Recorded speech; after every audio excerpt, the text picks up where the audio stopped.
impeachment proceedings ng impeachment court ang mga west sa mga probinsya. Ikinatuwa naman ng mga kababayan natin doon na hindi nagsagawa ng court holiday ang mga korte sa kanilang lugar.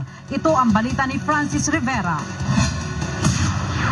Sa Cebu City, may ilang mga court branch sa Palace of Justice sa Cebu City na hindi na tinanggal ang mga poster na sumusuporta kay Chief Justice Renato Corona, ngunit tuloy ang pagsasagawa ng mga hearing kaninang umaga. Ikinatuwa naman ang Integrated Bar of the Philippines Cebu na hindi na nagpatupad ng court holiday ang Cebu Regional Trial Court ngayong araw.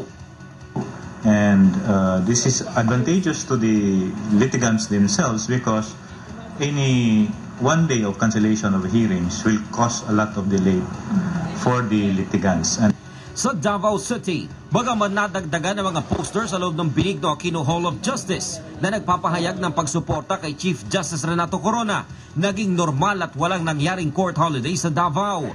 May mga hearing at kasalan pang pinangunahan ng mga hukom kanina.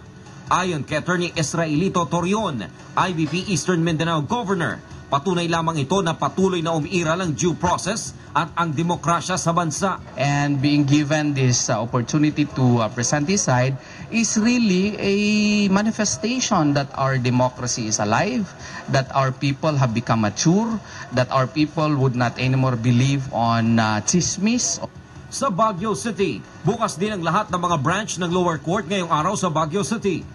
Ayon kay Attorney Benedicto Carantes, Chairman ng Committee on Civic Affairs and Community Extension Commission ng Baguio RTC, wala silang natanggap na order para mag-court holiday. The judges here are very quiet. They're not one word dati. Hindi na sila sabi ko asan sila. Hindi sila, judges din sila. Nakikita rin nila ebidensya eh.